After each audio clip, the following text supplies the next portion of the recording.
Rightio, Campbell's comments back for another week. Very, very different show tonight. We look a lot like the Brady Bunch. We're here, there and everywhere. Daniel Hibbard, firstly, welcome back, mate.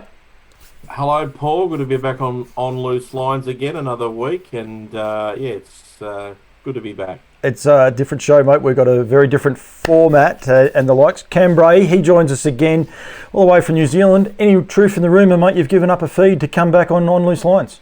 Yeah, no, I have. Yeah, obviously ratings are good. They've asked me back on, so, I've done what I was meant to. Who asked you back on? I've got to have a talk to them.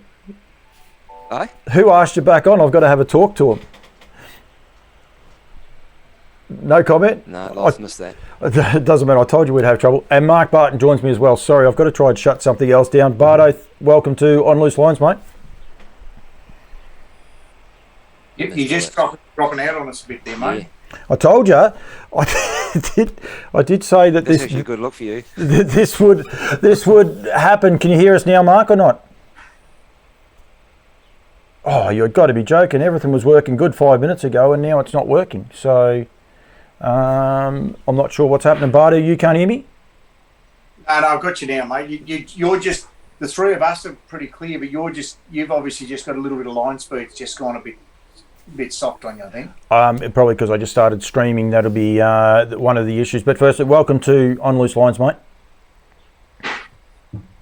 Thanks, mate. No, look, thank you for having us. It's good to catch up with all the guys. It's nice afternoon. It is a beautiful day, and I might be able to fix it. I'll wait and see what happens. I want people to get involved, please. There's lots going on here tonight. Myself and Daniel will chat later on about the fields for the Breeders' Crown and the likes for the weekend, big weekend in racing. But from both you guys' point of view, it's a very important time of the year. I'm actually wearing an orange hat. People might be wondering what that one is, but it's last year's model of the Ready to Run, which was, well, Cam, you might actually explain to people how it's been done. This is in the thoroughbred world, but it's had to be done very, very differently in New Zealand today. And it's just an ever-evolving, I suppose, field that we have with the way that online sales and sales are being conducted. Yeah, well, this is sort of a real rarity for us, because we have our physical sales and we have our online sales, much like Bardo does too with his. But this is sort of a completely different thing. This is an actual live auction with no horses. On site, and I think probably at maximum we might have had 35 to 40 people in the room, and the majority of it just coming up as it does on your Auctions Plus type thing through the computer. So it has the auction feel, but very different from an auctioneer's perspective. That's for real. What was it like being there? Very quiet. It was interesting. Yeah, no, it was. It was actually. It was. You don't get any sense of atmosphere. Which is really hard selling, especially when, as we all know, we have horses that have good interest to make lots of money, and then there's a lot of horses that has minimal interest that sort of just fall over reserve, and you definitely did feel like you're at sea with those. That's for real. It is a different field, and Bardo, this weekend we've got, you've got, I like this but online auction for the Ready to Run, which has taken a different format. I actually like it. It's only low numbers, but the fact that people have been able to view it anywhere, you don't have to be on site. It's the second time you've ran it, and even though there's only 5, there's plenty of attention with the 5 runners. Yeah, probably good problem, I suppose, from an agent's point of view. We've had more interest in buying horses than selling horses for this one, but I think that probably says a little bit about the interest back in getting horses going and keeping a horse on the track this year. So we've got 5. There's a couple of fillies and 3 colts, and there were some good stables. And I think they're a good concept. Like we talked about it, you and I, before we went on air. We're committed to providing that option. With the change in the calendar, it's probably just a matter of getting feedback. When's the best time for trainers to run these horses up for the harness racing world? And that back to you, Cam, with the thoroughbred one that's been conducted at the minute. With COVID, it's just thrown so many curveballs. You couldn't even get the horses anywhere near where you guys were auctioning them. No. So we had the breeze up a month ago, and then generally we would sell them at Karaka now, but because Auckland's still in lockdown and bits and pieces, we can't do that. But again, it suits the thoroughbreds at this time of year. But again, we talk about the harness with the change of season. That's something that hasn't been considered. That some of these traditional sale dates may get pushed out a bit further. There's no need to have them going so early. Yeah, it is one of those things. Barto, you've only been in the standardbred industry for a short period of time, but you're always up for change and feedback. You listen to feedback about how sales do work. Yeah, and I think the last 2 seasons for our whole business, and Cam will be the same. Like we've had to evolve, and like even your business, Paul. Like I think it's, if we look back a decade from now, I think all of us, or as an industry, I think we're going to say, gee, we learned some really positive lessons out of what COVID. That some of the can-do attitude. That's the punchline for me. It's the way people have improvised and not thrown the towel in. They've got stuff done, and I think that's probably one of the great resilience of the horse industry, the equine industry, regardless of the discipline or what racing gate. I think we've everyone, the breeders and the trainers and the owners need a pat on the back for the way they've got through it, and they've I think rekindled interest from a lot of people that probably hadn't been as involved in recent time.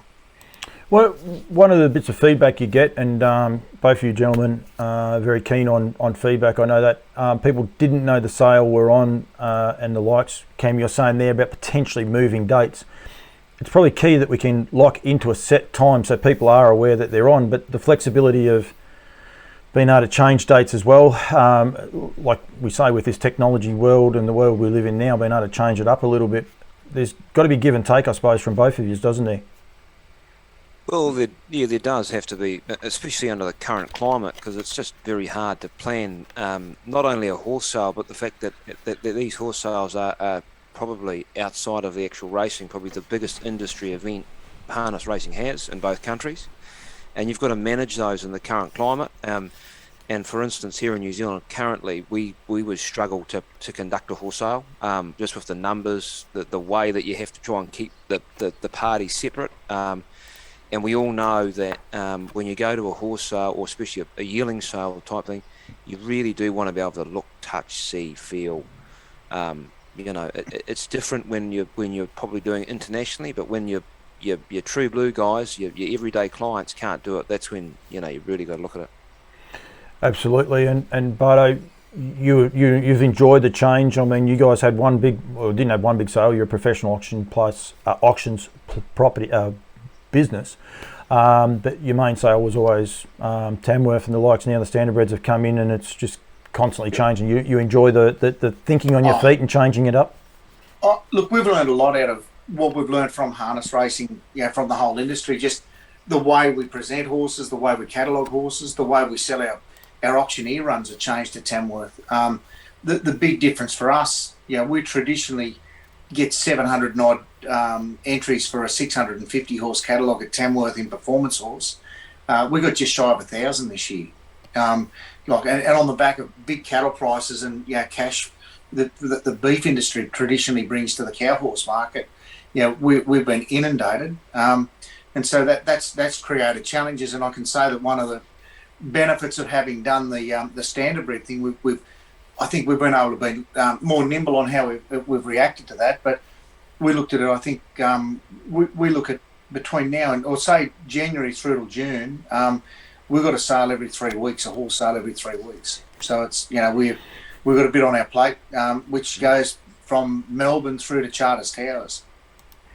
So it's a big area, and the variety's actually good because it keeps you on your toes. And I think what's also changed, I a lot longer than probably Cam. I've been an auctioneer for a long time now, and I think that's what for people in my vintage, we've had to evolve and change the way we look at marketing horses, and I think that's exciting too, the combination of technology, but still what an auctioneer brings to the feel and that the atmosphere and I guess the outing, the experience of an auction, whether it's Standardbred yearlings or ridden horses, it doesn't really matter. I think that's what a lot of people go to a sale to get, that experience and that atmosphere, and I think the social interaction.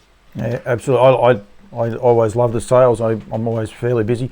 Richard Woolford from New Zealand. What is the website that these ready to run sales are at? just go to the nutrienequine.com.au site, go to the Standardbred section, then follow it to the 2021 Ready to Run, and you'll go through to the Auctions Plus. And that's a pretty key little segue for us there, Barto. Richard's from New Zealand, so it's great that he wants to get involved.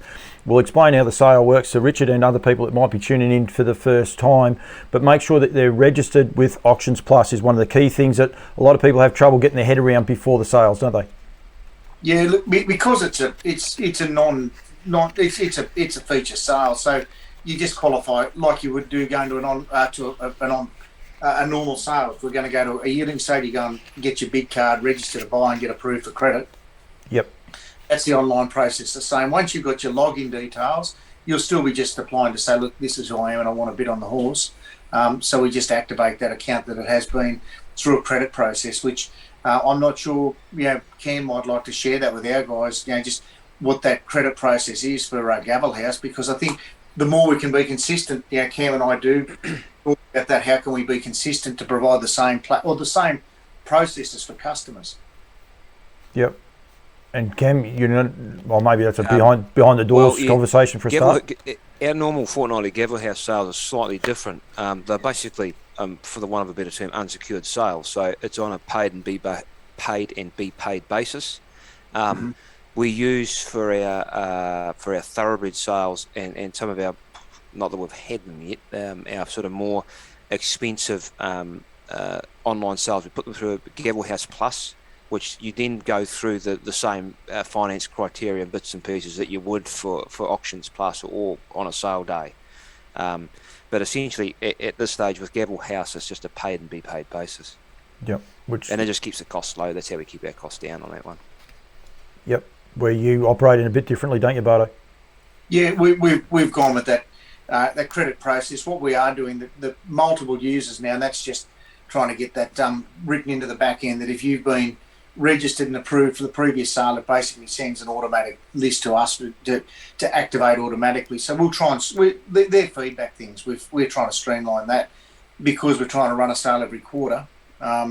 It's more consistent than probably people have used online sales platforms in harness racing. So we're trying to adapt so we can make it a little bit easier too. But it's interesting. You talk about it, and we've first couple I've seen, we had a property go to auction a couple of weeks ago, the traditional method, and then the next week we had a property on Auctions Plus, like an online, took all the buyers out of the room, everyone bid remotely, no auctioneer, you read the terms and conditions, and away it went. The successful buyer interestingly came forward, who was a local grazier, bought out another place and just said, look, I wouldn't have the confidence to buy letting the neighbours know if I was an underbidder, what I'd been prepared to pay to secure land. And he actually then sold another block that wasn't adjoining because he bought adjoining land. And I thought there's something I would have thought it would have been harder, but there were some positives in a real estate transaction online. So Cam and I have got to make sure we keep current because the online technology is here to stay. But I don't think it'll replace it, but it'll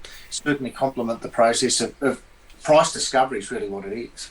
It was interesting. Yeah, we've seen it too, where guys actually use the online platform while sitting in the auditorium, and it does take a little bit of emotion out of it for them. They can wee bit more stone cold. They don't get like yourself would, Mark, and talk them into there's 2 or 3 extra bids you wouldn't have because you've literally just pressing the button and stop when you're finished.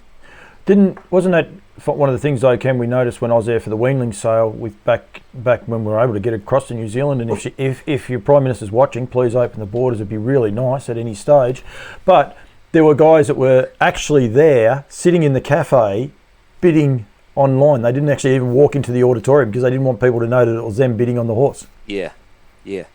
And again, it takes that emotion away for them because if you're talking about the same individual, I think you're talking about he can like anyone, you get caught in the moment, and sometimes you go overs.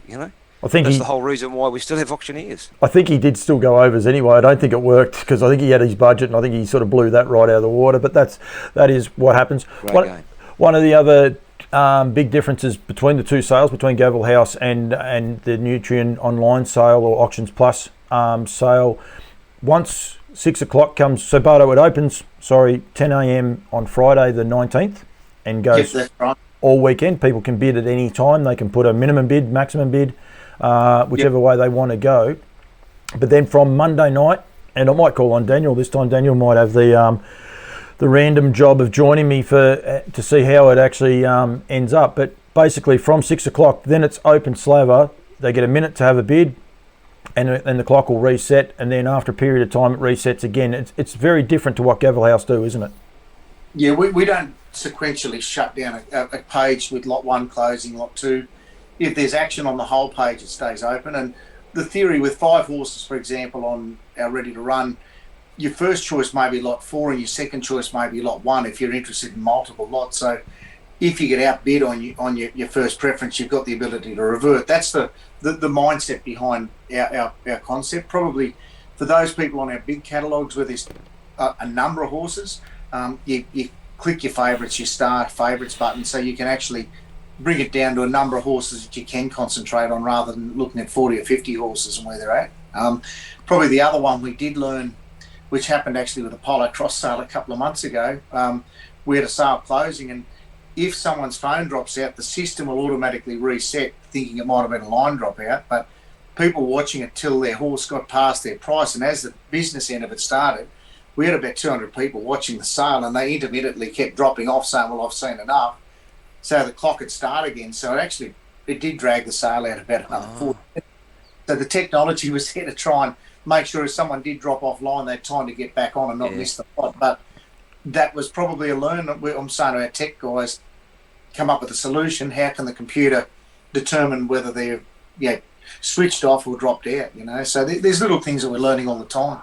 That's different, isn't it, Cam? I could see the look on Cam's face is like, wow, I hadn't done. I definitely see the merit in it. Like, I 100% think that's a great idea. That's just the way we've done it. It's the way the thoroughbred was, the way it was built, and we just have that, soft close from 1 through.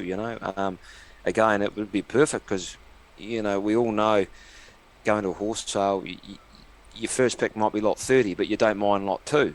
And again, they may miss lot 2 to go at 30, they miss that too, and you've missed a bit of action on lot 2. So yeah, I like that. Yeah, there is a lot going on. Charlton Harness Racing Club, we've just got to get this one out because I know it's coming on very shortly, and I'll get Daniel to oversee it. But they have a tipster every week. Last week they forgot, and I went the early crow just that little bit too early. I might have caught myself unawares. But Hugo Rocks is their tips this week, race 5, number 4. So Daniel will definitely keep an eye on that while we still discuss. And if anyone out there's got any questions for either of these two gentlemen, please do. Barto won't be on for a whole lot longer because he hasn't seen his family for 3 days. I was expecting a big hairy beard when you've been up in the bush with no service and that, but I wasn't sure, how you'd come back. Look, it's interesting. I've had the pleasure of the Picker family, which a lot of you guys a lot of people that know Dennis Picker, and he's those boys. There's a couple of NRL footballers in them, and they don't stop. And I reckon at 50 something, I think they actually enjoyed making sure they got to the bottom of me the last couple of days, but. I know that they cut out in a shearing shed about 6:30 this evening to get some lambs shorn, but actually give that a little plug for Dennis and Joe. They've actually got a Carla Jane filly in the sale, and Carla Jane's actually, she was a Breeders' Crown winner herself as a 3-year-old, and she's got a couple of Bettor's Delight fillies that are going, Ballerini particularly, one that's really going well, and there's an American Ideal that I had a look at, but just a lovely filly out of Carla Jane this year that they put for sale. But just interesting, that's why I got home about an hour before this started. But I think my wife's actually gone and fed all the horses, so I'm being well looked after tonight. Right. On that, we've got both sales are out. Sorry to tease people, they are not out, but they are both almost at the printer or at the printer. Exciting time of year. I don't care which one of you wants to go first, but is this like Christmas for you guys a little bit early when the catalogue gets printed out and you actually get to see what you get to sell for the next year? Let Cam go, mate. Oh, okay, righto. Well, I get the glorious job of getting to look all through it for the last 6 or 8 weeks, so I'm pleased when it goes to the printer, to be fair. And it's good to have it out and people can see what's on offer. It just generates that interest, and it's getting close to yearling sale time again, and you get through Christmas, boom, it's there. Barto, sorry, yep, you're right.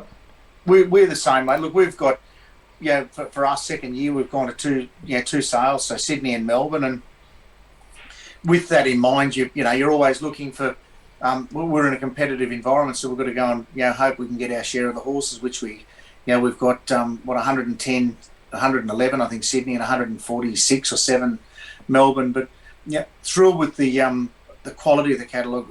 I think, being a novice, but looking at the mare power, I think, in both catalogues, really pleased. And I think, look, for us, it's probably, we always say the first year you do something, the second year you improve on things, and hopefully by the third year we're starting to get things locked down. But a lot less stress this year, because I think we understand what we're trying to put out this year. So where Cam's done it for a long time, we're also lucky. We've got the core of our team have come on the journey with us, with me. So we've got a lot of girls, and the guys and girls in the background that are understanding like technology and catalogue timing. We've left our print until after this weekend. Obviously, pretty exciting weekend of racing, in Victoria this weekend. So we'll try and have that in print this year, rather than we had them out nearly 4 weeks earlier last year. And I think it just keeps our catalogue a little bit more current. So we go to the printers about Tuesday, I think, next week. So once we get our last updates from the weekend. I was just talking to Alan Parker, and I think he's hoping to get it to the printer by Monday, just to give you a little thing. Alan's very, very good though, but there was, and it's a great time of year, and people start getting excited. And on social media last night, there was a horse at Bendigo, and myself and Daniel to discuss it shortly, but it was a filly called Freemarks Tilly, and it traces straight back to the Murray's Idol family. And Alan, they were able to come in, how many winners out of this family? There's 614 individual winners go straight back to the Murray's Idol family. So 614. 57 of those have Murray in the name. So this is a random stuff that you'll get from Alan Parker, because he's been looking at it. There are 12 lots in the Nutrien sale, and I actually spoke to him just earlier to clarify this. They are all in the Melbourne sale, so there are 12 direct descendants of the Murray's Idol family. And when you saw a horse like Freemarks Tilly, and how she went at a nondescript meeting last night for Good Time Lodge and the Slaters, exciting stuff. And that's where it does get good, doesn't it, Cam? Like, you get that interaction of breeds just starting to jump out of the ground, and excited sellers and excited buyers. Well, exactly, and the other sort of things you shout from the rooftops too, which catalogue promotion's a big part of what we do, and halves and 3/4 and fulls to sensational horses, or from sensational families. That's what you shout from. We've actually got one in particular horse that I will mention. We've actually got the half to Chartin, which is one of the first and rare occasions we'll see it. So it's by Bettor's Delight too. So it's a very, very nice horse. But that's a bit of a rarity for us. Yeah, there you go. You get the plug for the bloody sponsor. The thing too, Paul, I guess we look at what's happened. I think both Cam and ourselves, the trotting gate, it's been really well promoted. But if you look at what happened there in North American sales just in this last week or so, like, I think that's where I think a bit of excitement rolls on too. We saw significant sales in New Zealand last season, and we had a record sale for a colt for a trotting stallion this year in our sales. And I think that's one of the things that we look at. You talk about the Maori family and look at our catalogue.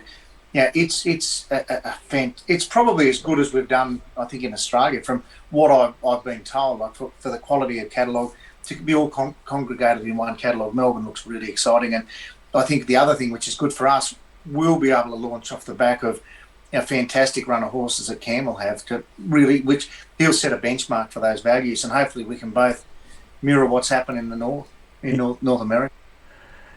And the catalogue here gets affected as actually one of those things that Alan said to me when I said I've got Cam coming on. He said to make sure I mention Mataderos and his performance over there, which again is that Cookie family, which is that same family. But Bardo, the commitment from Pat and Harasta Trotters with the sale and with the sales race series coming up for another year as well. It's a key thing that you're very keen on, isn't it? And we've got to make sure we promote and be aware that if people are looking to go to a stallion, don't forget the Harasta Trotters stallion roster. Oh, look, you look at where we've come from, and it's not just the financial support that Pat's given us with a significant sponsorship. He's He's committed his entire draft of yearlings last year. He's going to do the same this year. Yeah, and they were, fundamentally, a lot of those were unreserved, and there were some opportunities in the market. And I think with the opportunities that he's put there for 2 and 3 year olds, and particularly for those 3-year-old trotters, fillies and colts to come back, I think is great.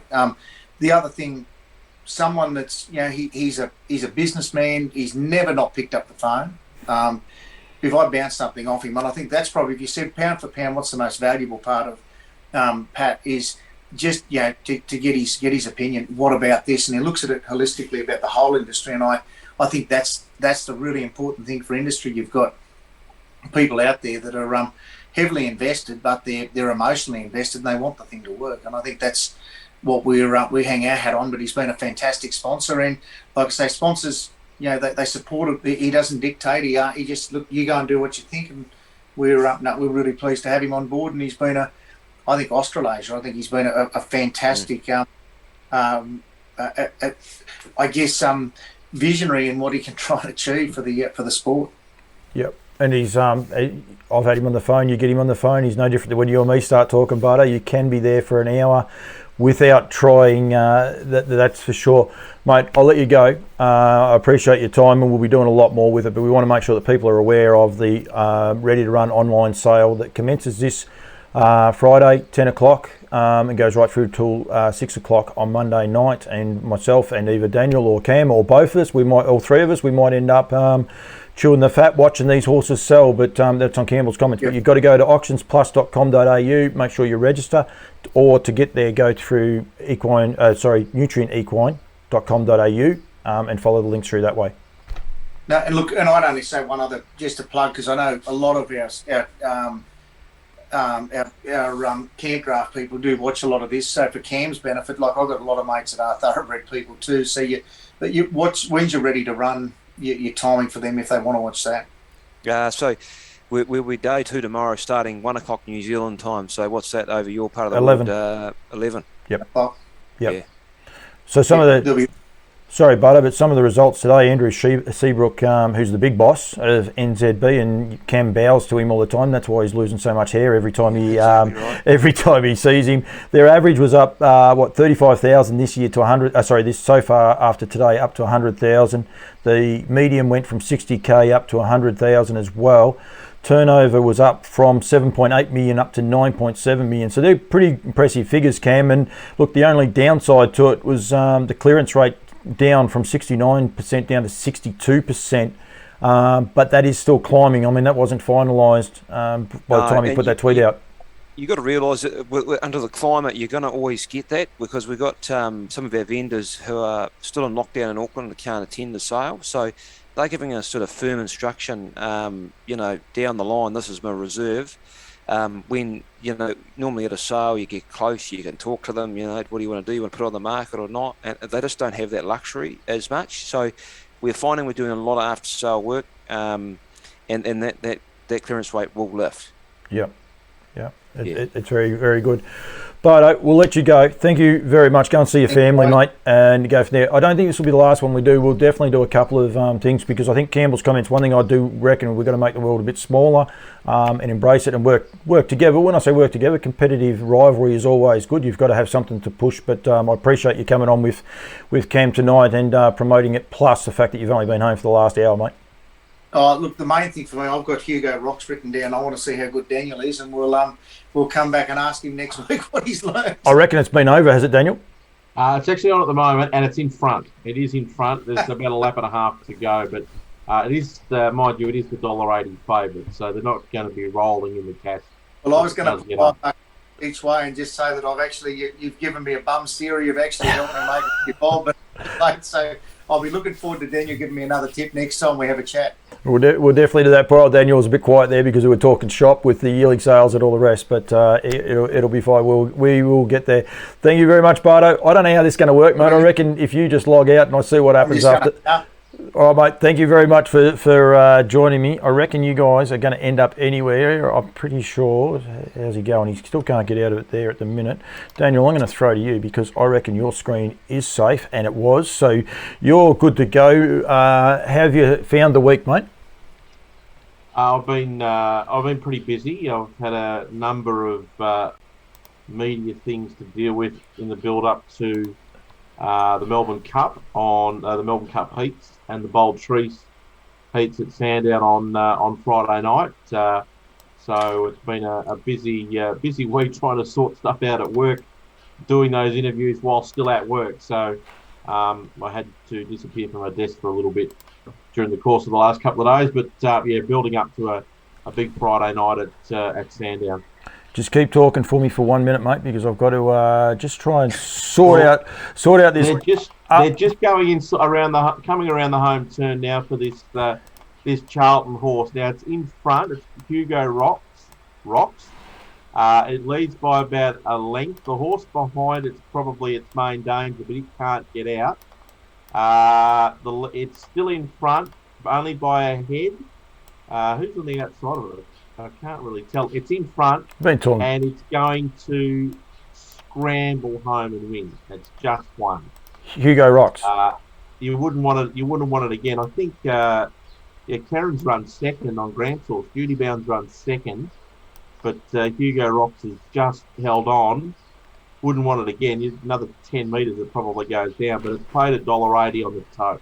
Right, I'm going to go with this, and then I'm going to try and set it up a little bit better when we go. But the screen does look a little bit better. How have you found your week, Daniel, as far as the racing components go on from harness racing point of view, and in general? It's been a good week. We certainly, if you look at going back to last weekend, obviously we had the racing over there in New Zealand with the Dominion, and I think I was probably a bit. I mean, everyone was stunned, obviously, at the performance of Sunday Sun in winning the race. But I think what was probably the more pleasing or surprising aspect was the amount of, for me anyway, was the amount of social media action as a result of that horse winning. I mean, Twitter just seemed to go into meltdown because the horse had run such a great time and ran such a great race. It was really good to see. I mean, it's it was really good to see the sport in the public light, and plenty of support for racing, and it was an amazing performance. I have to say, it was a great race and a great win. Cam, I know you were very taken by it because you sent me a message pretty well straight after. What was the feedback on course? I know you were lucky enough to be there on track. I think everyone was just, when the numbers come up, the times come up, they were absolutely amazed. The fact that they crushed this 4 seconds off the national record for the distance and ended up going 2 seconds faster than the New Zealand Cup on Tuesday for the paces. I think when you put that into context, I think people went, wow, crikey, And for mine, Sunday Sun was fantastic, as we know, but like Metaderos, fair go, that horse has stepped up, but this campaign has just stepped up another level every time he's gone out there, and that was a big step too for him. So that's great for the Duns to get the Quinella there.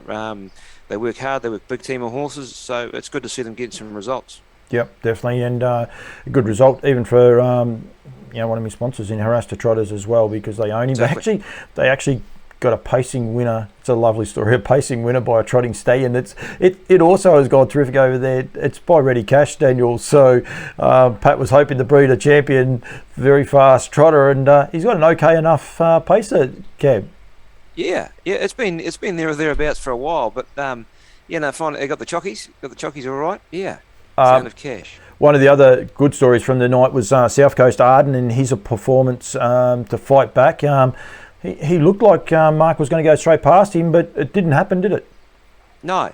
It's and when you think about it, some beach somewhere, he's bred to do that, and he stuck in. I think the other thing for me is self-assured that they both had big runs already this week. Krug, I thought, was exceptional. He dug in when probably in his previous performances, he probably looked like he hasn't sort of stuck on a lot once he gets headed. So that's good to see Krug. He's improving and sort of racing a different style. So yeah, it's good. It's good going forward into some of these other bigger races. Yeah, it is indeed. Did you watch it all, Daniel, or you just watched the social media and then went and watched them?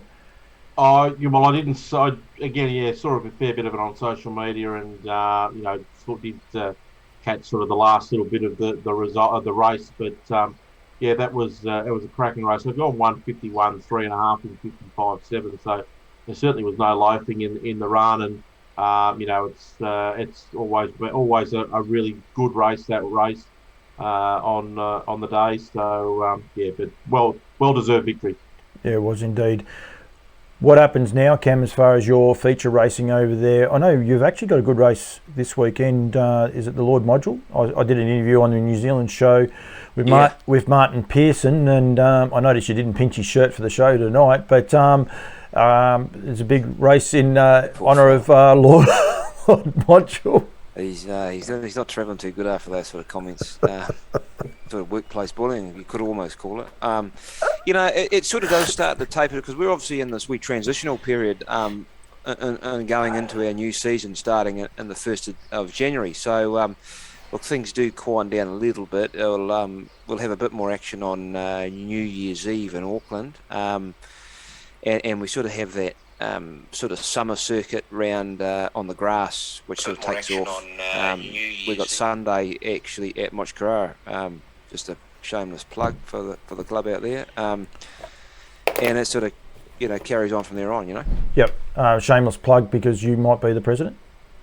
Well, yeah, I have a vested interest in the success of that club currently, for the next 3 years anyway. I don't know if you know how this show works, Cam, but there's no shameless plugs allowed. You're not allowed to change hats or do anything untoward. Oh, well, I forgot to bring, I'm away from home, so I didn't have all the gears I can just, interchange like you have, Have you noticed Daniel never changes his? He's got that thing stuck on his noggin. It don't come off. Stay on here for 12 months.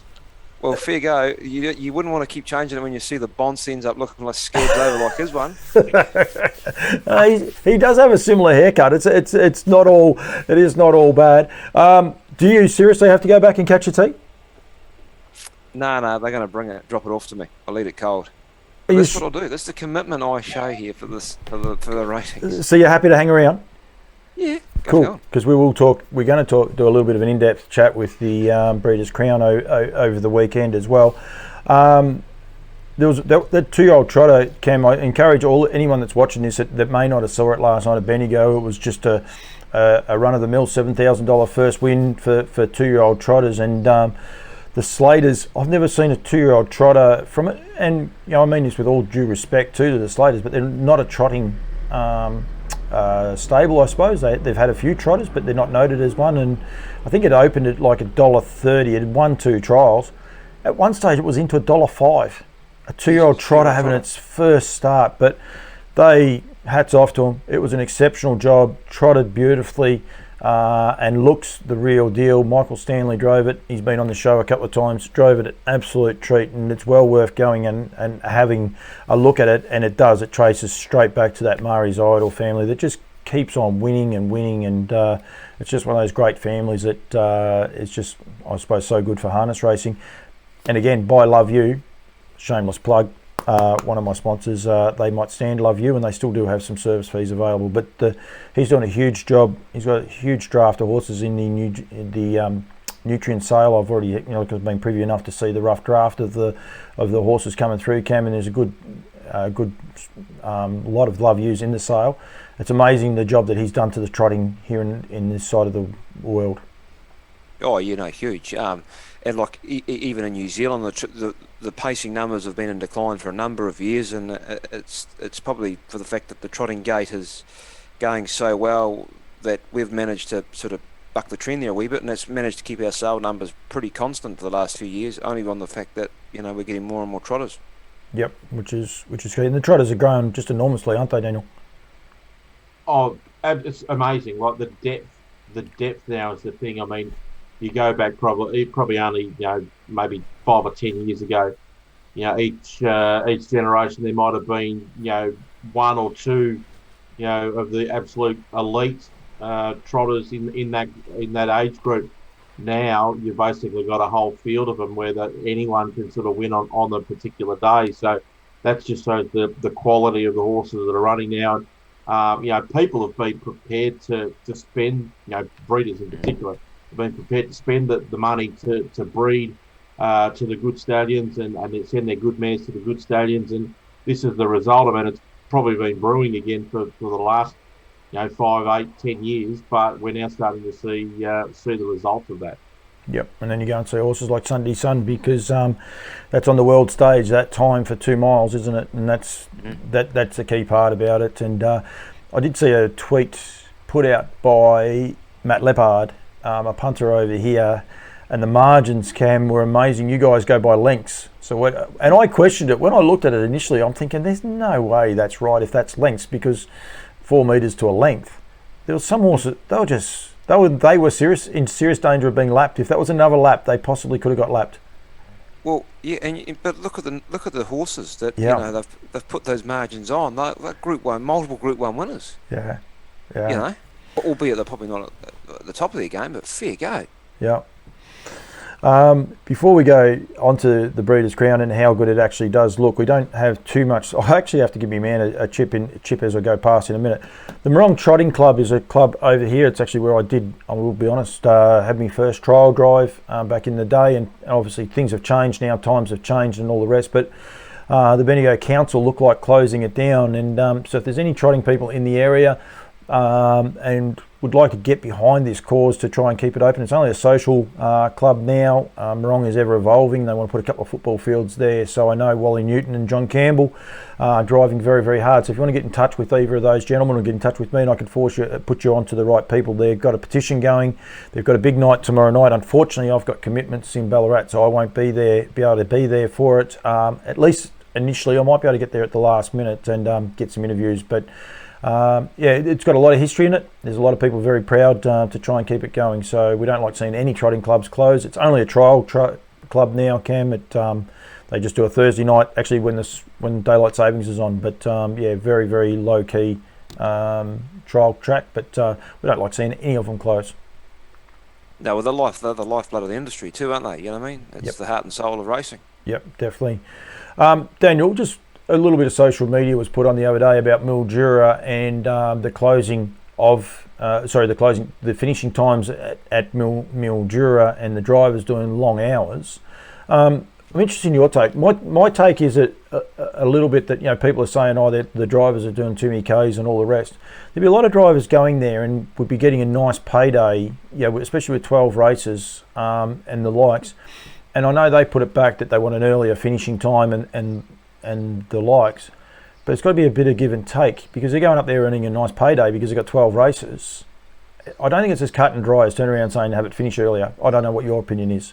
No, well, there's a lot of things to it, and I mean you are sort of governed by Sky Channel and the times that they give you for the races. So they put the product on TV so that people can bet on it. And I know that we have our Trots Vision and so forth, and people can watch it at home. But you still have to rely on that Sky Channel coverage to put that out in the clubs and pubs and so forth around the country, because you're still relying on that turnover from people betting in those places. So you are relying a lot on what times you're given. It's hard when you've got so many horses that want to run, and you've got to run 12 races, and I know that's the maximum that we race here in Australia. But they need to, the horses need to get a run. You'd rather run 12 races than run 8 and have 40 horses miss out in the run every week up there. But you do have the other side of the coin, is where the drivers are getting home, particularly if they're from the Bendigo area where a lot go up. So it's you're leaving at midnight and you're not getting home till 3-4 o'clock in the morning, and then you're up again 3 or 4 hours later.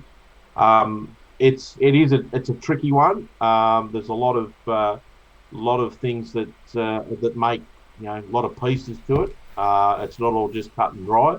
But finishing at 11:30 at night, or 11 o'clock at night. I know we used to do it back in the day at Moonee Valley on a Saturday, but it's probably a little bit different these days, and it's something that they have to look at, possibly bringing it back to a maximum finish of say 10:30. But I mean, you're ruled by Sky, to be fair. Yeah, it's just one of those things, I think, because they do get a nice payday, Cam.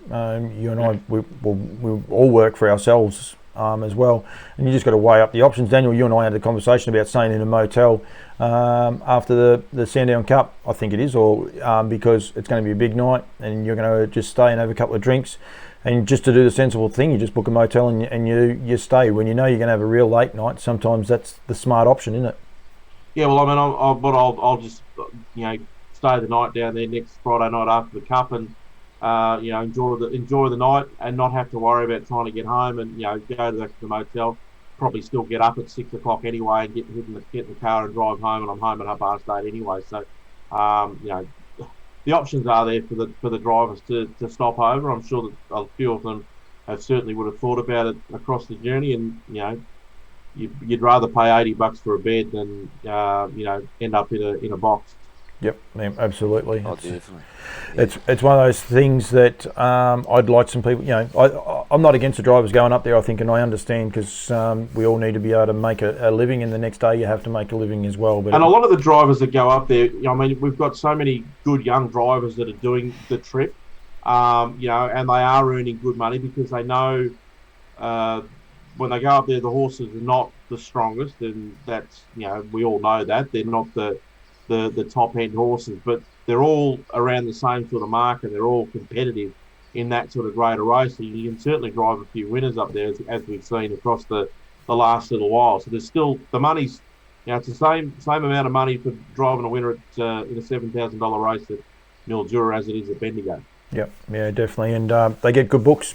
12 races, they got the opportunity to get, they can get 12 drives. If they get 12 drives, that's a huge payday. But 6 drives and upwards is very key. And I think the other thing, when people put those posts out, they got to realise that there are locals up there that probably aren't getting the drives, or their horses are taking on stronger opposition. It can be very selfish to turn around and say you've got to make it easier for people to travel there.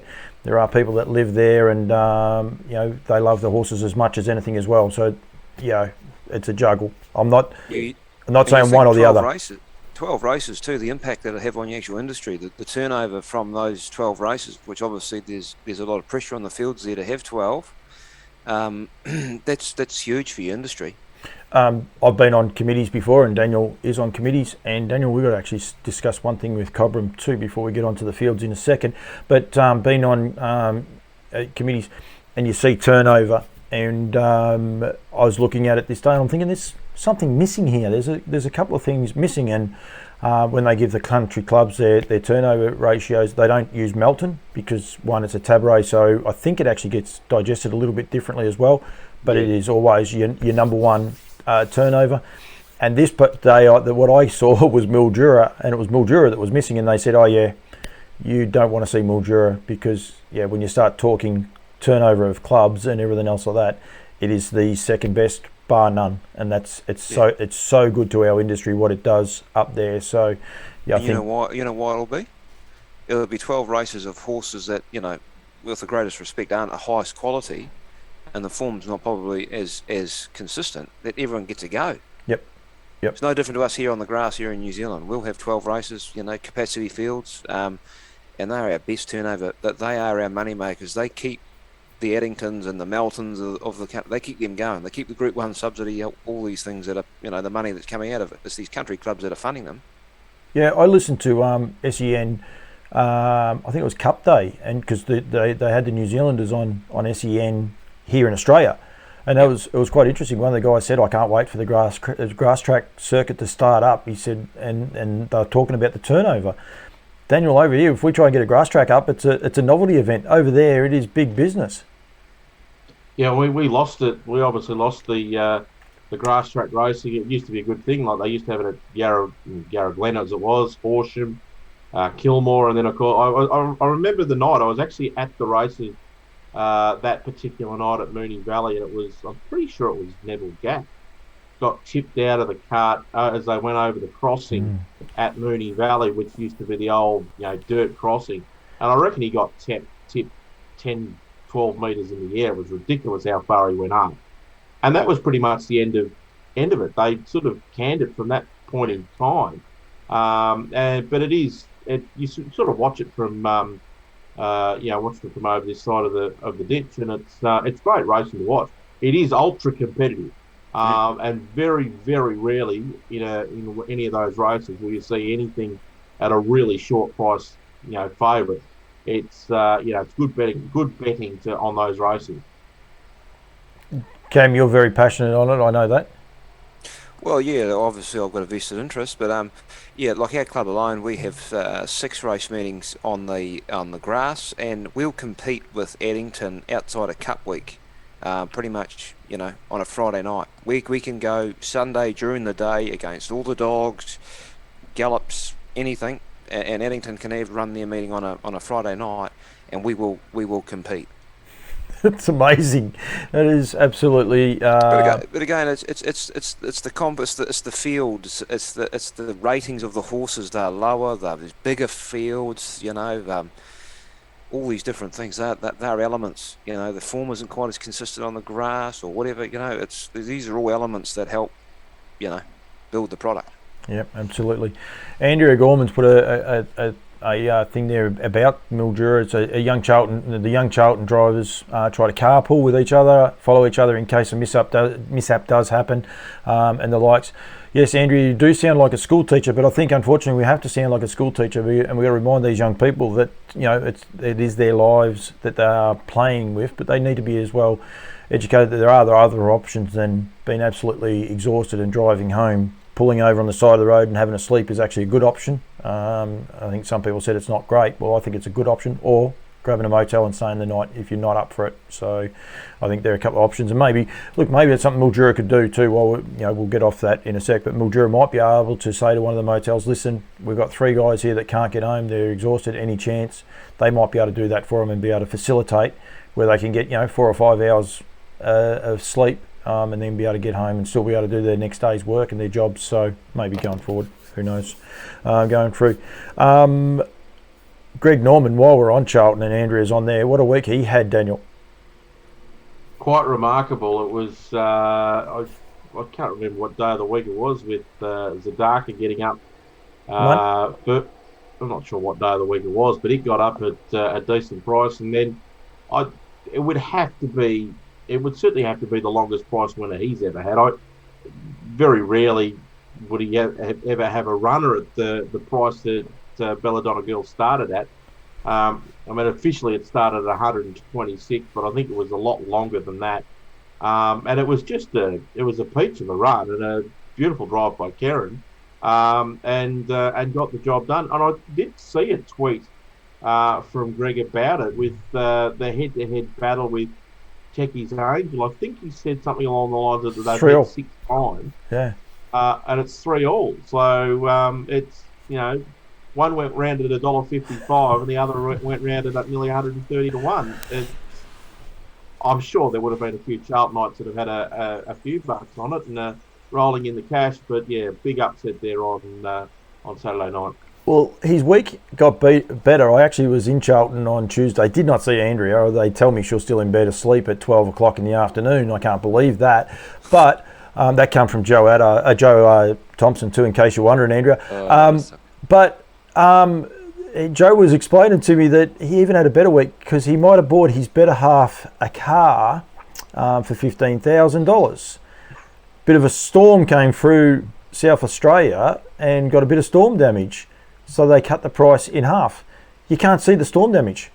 You can't actually. So he's got a car for half price because of a bit of a freak storm. So he's had a huge couple of weeks. He's profiting big time. Yep, and I believe I'll stand to be correct on this. This is not tongue in cheek. Joe did tell me that. I think he'd actually paid for it. So I imagine he picks up the car plus he gets a return, which you never get when you buy a car. I don't care who you are. It doesn't happen. Daniel, before we get on the Breeders' Crowd, mate, you're going down Media Street. You said there before about holding hands with the major sponsors on Friday night. You've been on the Catching Pen. You're on the other show. How does it feel to be looked after by professionals? Oh well, it's the same as working with you, Paul. There's no difference. It's completely the same. No, it's been a very different the last couple of days. I will say that, and I've got few obligations to deal with on Friday night at Sandown, but that'll be all worth it. And look, yeah, Friday night's just it's basically Derby Day for dogs. It's 12 races. You've got 4 heats of the Bold Trees for the stayers, and I mean that those 4 heats themselves are dripping with class. And then you've got the 8 heats of the Melbourne Cup, and it is just serious racing. Like you might get 1 or 2 races on a race card where you sort of might drop the ball a little bit in terms of depth, but not Friday night. It's just ridiculous. It's there's some of the best dogs going around, and feeling very fortunate that I get to call the races. What are the dogs like in New Zealand, Cam? I think, well, it's okay for what we got here. Unfortunately, government are trying to get rid of them as fast as they can. So they are sort of fighting a wee bit of a losing battle, to be fair. But I think the quality of dogs okay. We had the New Zealand Cup last week. Craig Roberts won that. He's won quite a few of those sort of races. Actually trains a few trotters too. He's into the trotters a bit, Craig. So yeah. They're huge here, but what the biggest thing they've done here, isn't it, Daniel, is with they got a lot of bad publicity a few years ago, and just remarkable the turnaround that they've got. And now everyone wants to be at the dogs. They want to be a part of what they've got. It's action and it's fun. They've done a remarkable job, haven't they? It's probably the greatest turnaround in sporting history. I mean, but essentially, New South Wales closed the industry, and they were gone. They managed to backflip the government on that. I know it was closed in the ACT, and we lost it there in Canberra. And then we had all the live baiting issues in Victoria with the documentary that was on the ABC. And you really would have thought that might have been the nail in the coffin that ended it. But it's been such an amazing, about face on everything that the industry, I guess, believed in pre all of that stuff. They completely changed the way that they went about things, particularly with the GAP program and rehoming of dogs after racing. It was just a completely different attitude, and then combined with the increased turnover that has happened here in Australia with their market share, and the quality of the animals that are reining, and everything that they've done has been flawless. And they've been rewarded with an industry now that is as strong as ever, and it's certainly the strongest in the world by some margin. You two gentlemen were very statuesque there for a minute. My internet went unstable, and neither of you were moving a muscle. I don't know if Cam. Oh, his eyes are moving. You're still there, Cam? Yep. No, Cam's back. Cam's back now. It was a little bit unfortunate. Every now and then my internet goes a little bit dodgy here. That's for sure. Rightio. Breeders' Crown. I thought we might go through a few of these. Well, we'll probably go through every one of them on the Saturday night.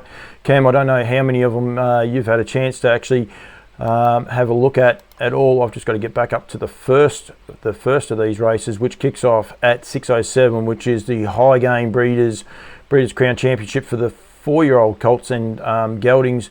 It's a huge night of racing, isn't it, Daniel? It's massive, and it's it's. I guess it's a bit of a teaser towards our Vicbred series at the end of December, with a lot of these horses, certainly eligible. You've obviously got a few from other parts of the compass as well, but some of these races on Saturday night are a top draw. Probably a couple that didn't make the finals, which was a bit of a surprise from the semis, but on the whole, I think these are some cracking finals on Saturday night.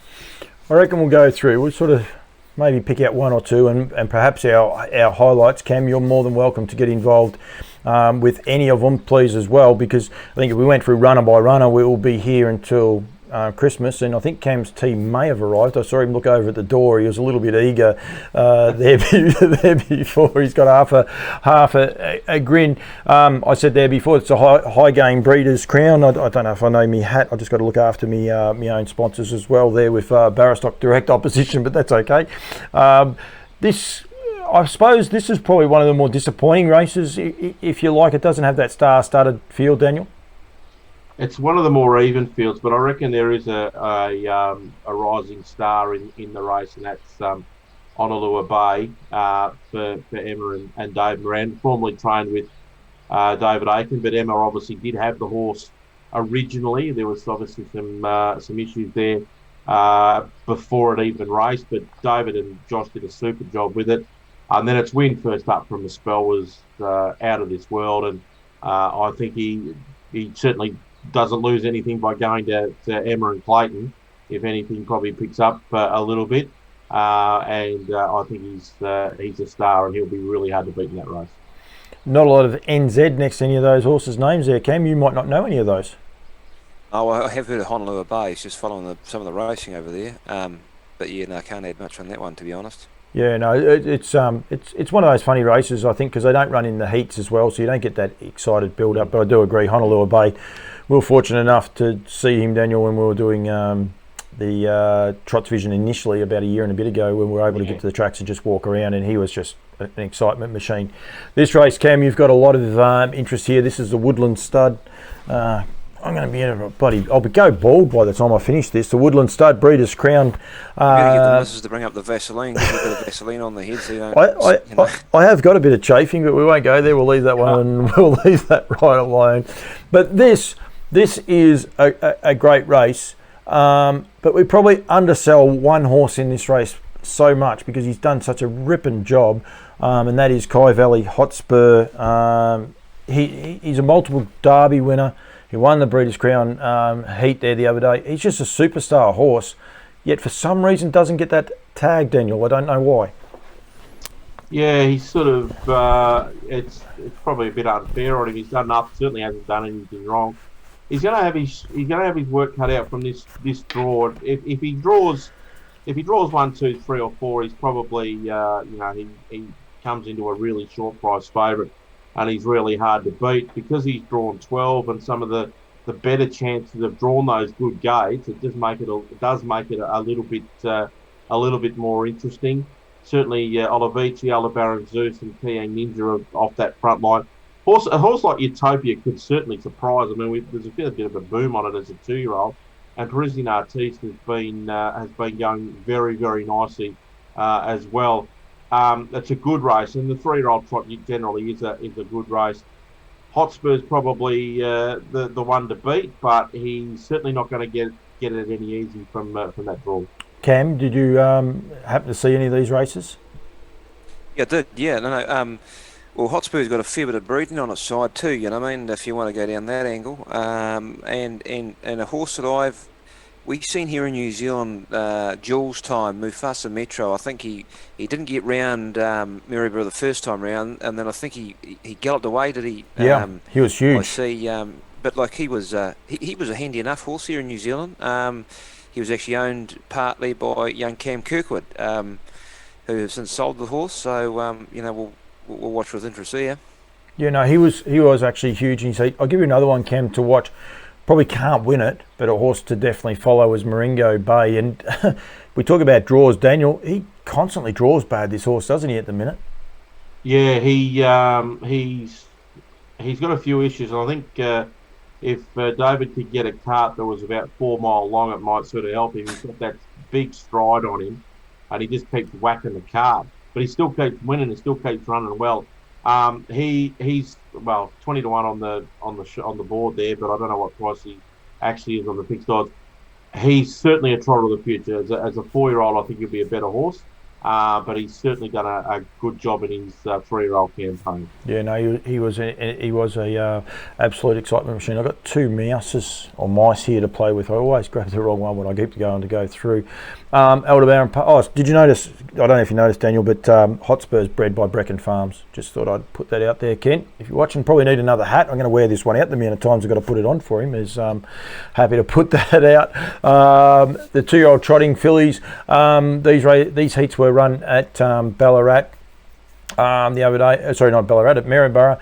And there were some really, really nice runs. I was taken by Double Joey first up, but I will say I don't like Barrier 1 for him. I think Barrier 1's horrible, or her. It was a great effort for a pacing bred filly having its first start. Emma Stewart done a good job with that one, but Tough Love, it was brilliant and gets the barrier draw here for mine. Yeah, I mean, I don't know a lot of these ones. I have to be honest, having sort of studied them too hard, but certainly Tough Blood's one that has been doing a lot of things right, and that's what you've got to do in this sort of race. I mean, it's going to come down to manners and who handles the occasion. Barrier 2, perfect draw. Looks the one to beat. Cam, there's a horse in there from New Zealand that it just hasn't delivered over here just at the minute in High on Love. It's actually a Brecon, I think it's a Brecon farm bred horse. Yeah, it is too. And it's a Love You as well. And get the other head on. Come on, get the other head on.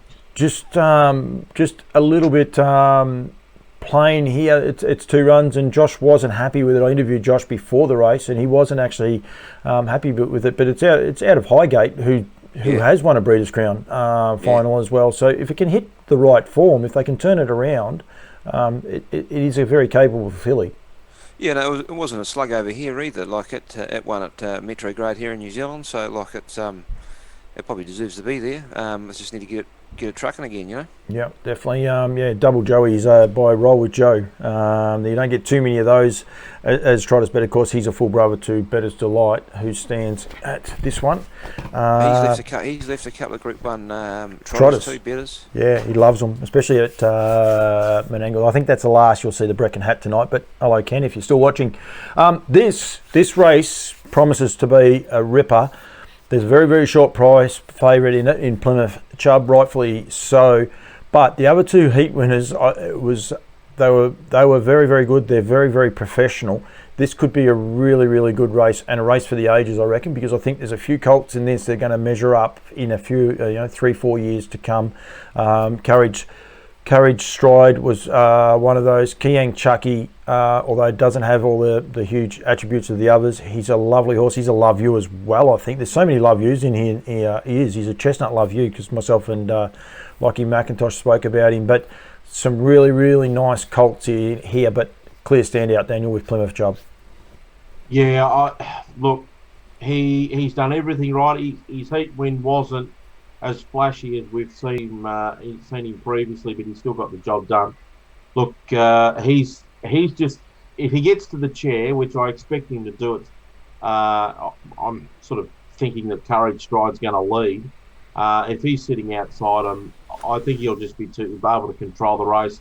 Nothing's going to come around and annoy Karen. I wouldn't have thought. They're not going to try and press for the death. I think he's just the best one of the 2-year-olds this year, and I think he'll win. Anything in that race from your point of view, Cam? Oh, not really, other than the fact that we've all heard about Plymouth Chubb. 10 from 11 and 10 of them in a row. It's hard to argue, isn't it? Do you know the only start he got beat? Do you know what happened there? They were involved in a car accident just prior to getting to the track. And the horse was okay. It was a slow speed accident going around a roundabout, but Karen said he just, upon reflection, just didn't feel himself when they got him out on the track, and whether that was enough just to throw him off. So that was his first start in a race, but that can happen their first start in a race. We've all seen that horses go out the first time, so it may not have had anything to do with it, but it is just a little bit of a backstory there, the fact that there was an accident. Certainly hasn't held him back since. No, and I never miss a chance, but I don't have this hat here. I don't actually know where it is. This is one for Nutrien, this one here in Let Us Trot, who is by Tintin in America. Lot number 1 in the Ready to Run sale that starts this weekend is a full brother, but is a lovely, lovely pacer, I must say. But this horse trots good, actually. It looked a winner the other day, and Chucky was able to get over the top of it, but it showed a good sight for a pacing bred trotter, didn't it, Daniel? Yeah, it's got to be a realistic place chance, and particularly if he can get into a nice spot from that tricky draw. Like if he can be 3 back the outside or 4 back the outside and have the opportunity to sprint, he's certainly got a chance of running in the top 3 and earning good money.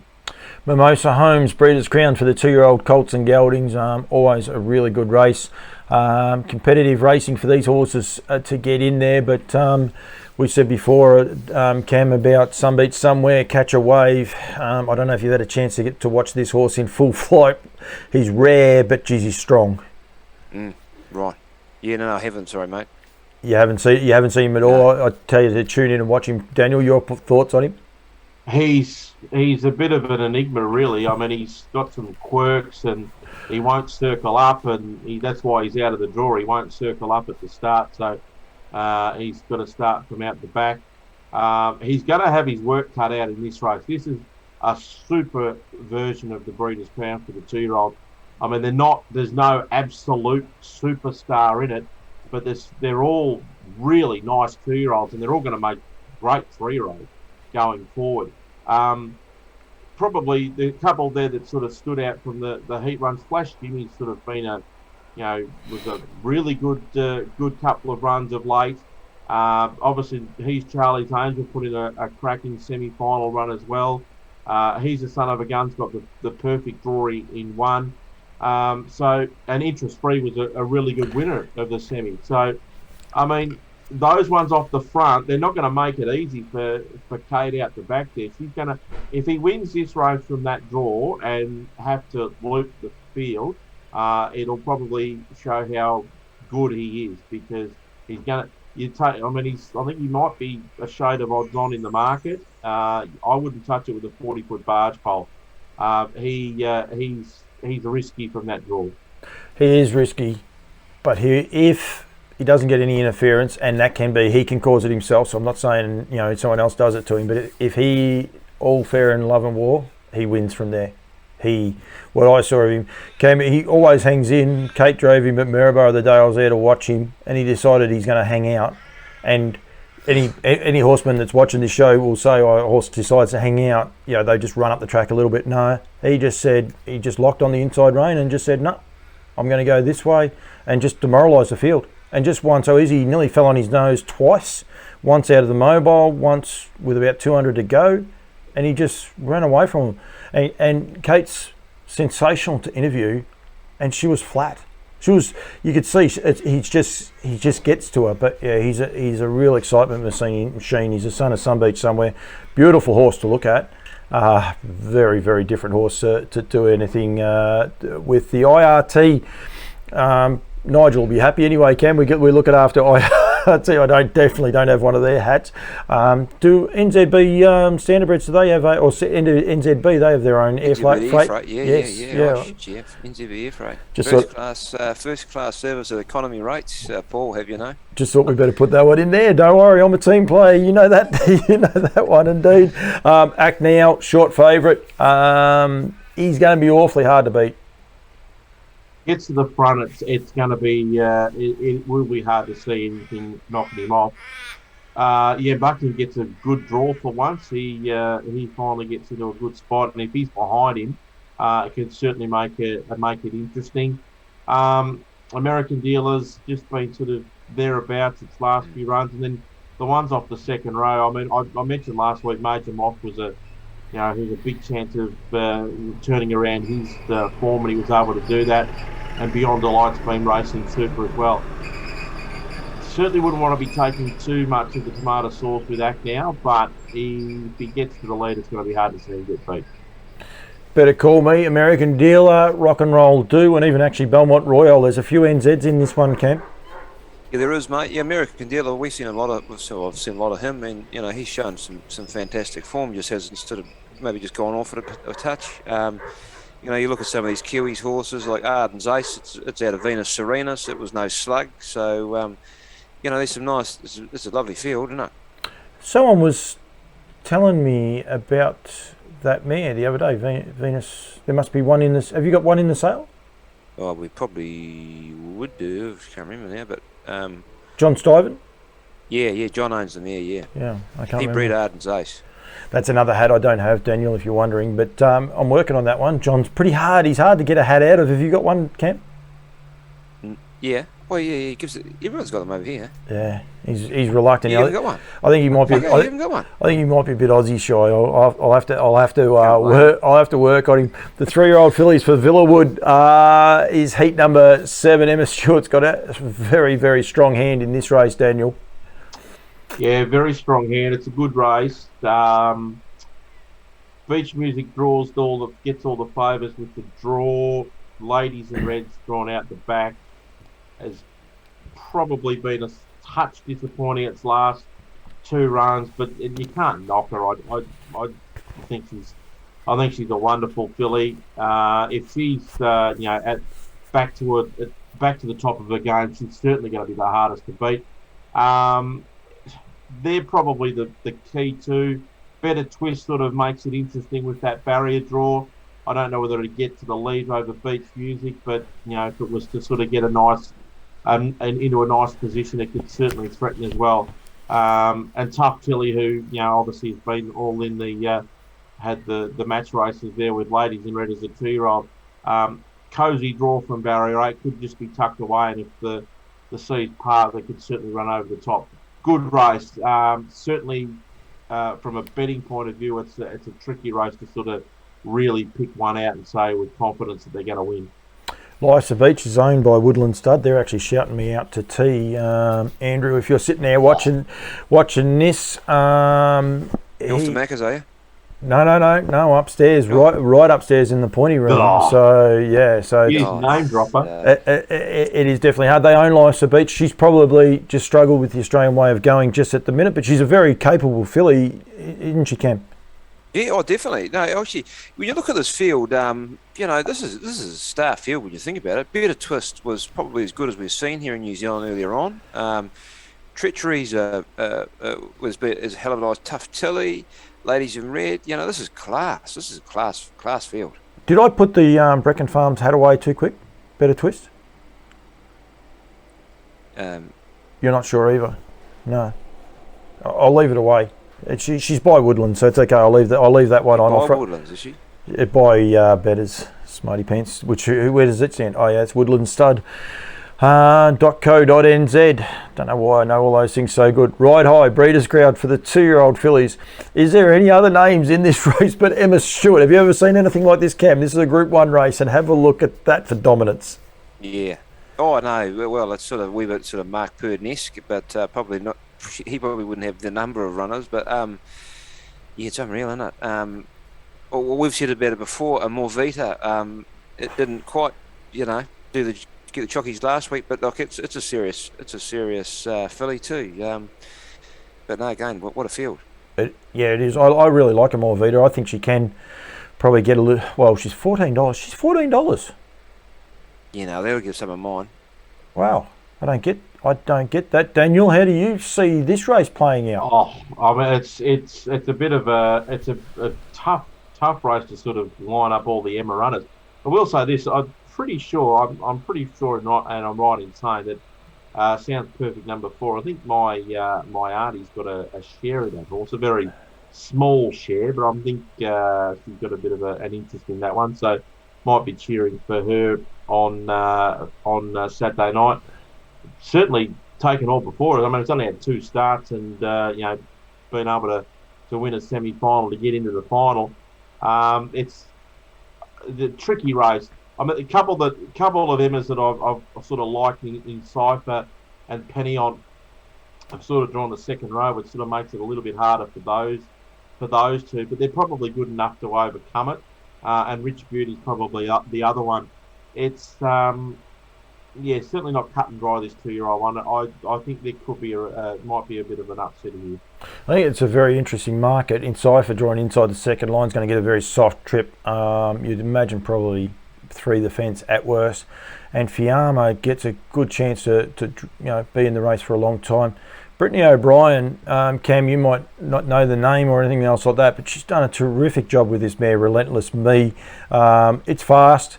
It's good. It's $21. I can guarantee you if it had Emma Stewart next to it, it'd be about $5 in that race. There's huge value there for that horse. It's doing a great job, and it is the best draw it's had for a long time. So, good luck to everyone. Good luck to Brittany and all concerned. It is a good race, and as you say, I think a Morvita each way. If that's $14, if that's right, each way, it's crazy odds. Well, the end of the show, you would have knocked that price off.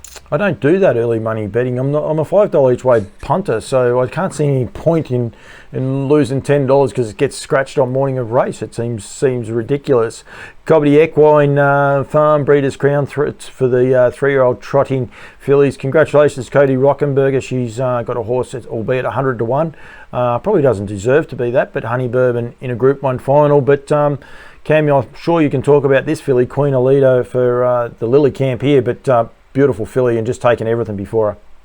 Oh, it's got the picket fence form line. It's got all the breeding in the world. We sold the brother last year for 300 to 300,000, I think, or something like that. Yeah, no, it's got a lot going for it.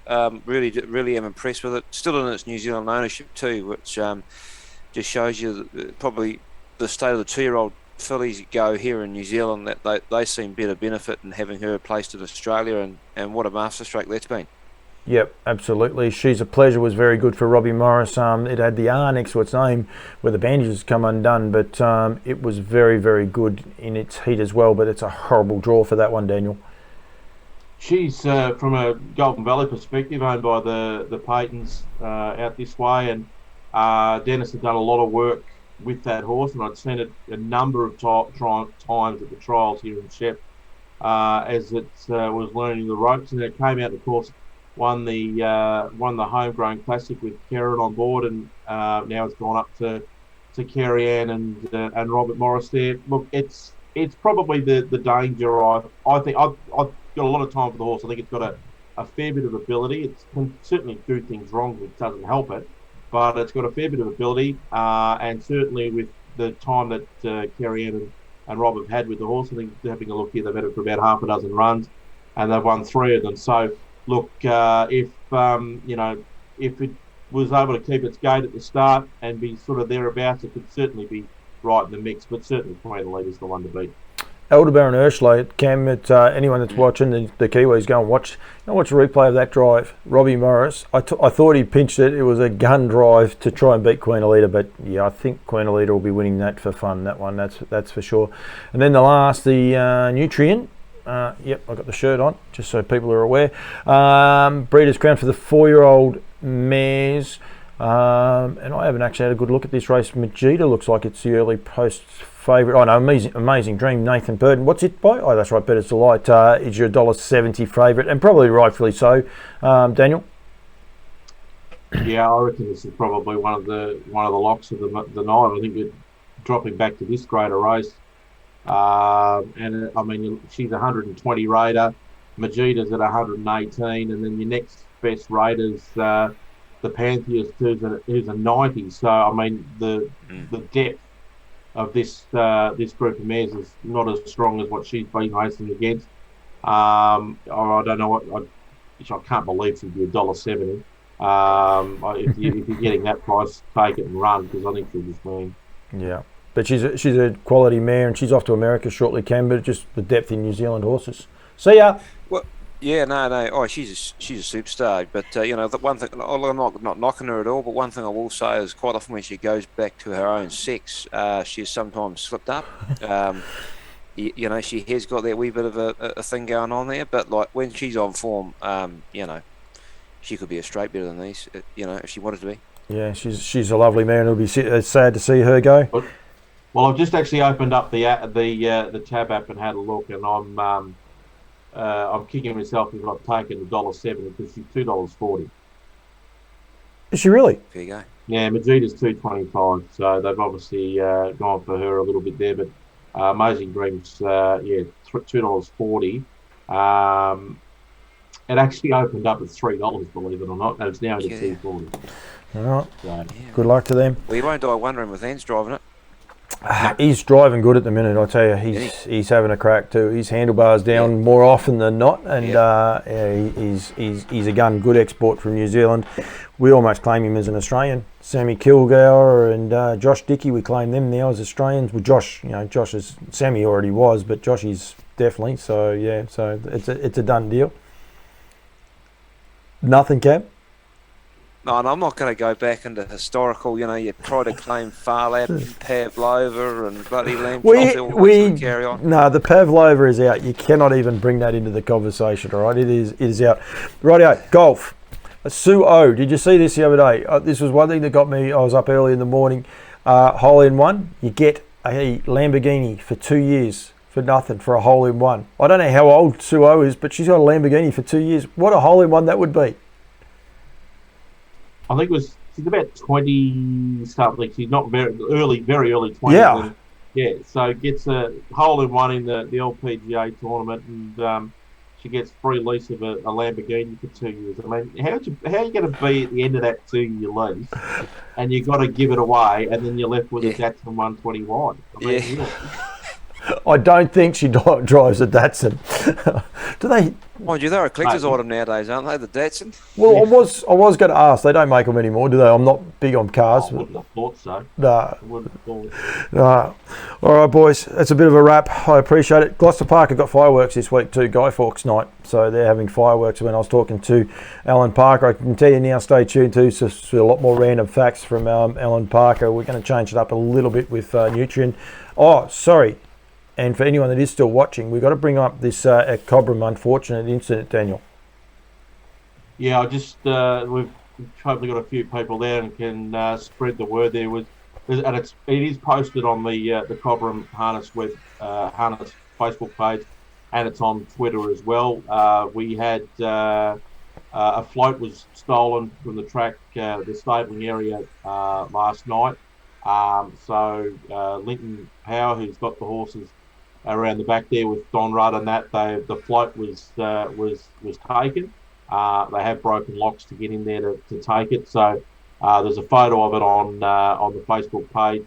If you see the link on the Twitter feed as well, just have a click on that and have a look. So if you do happen to see that float driving around, please get in touch with the authorities.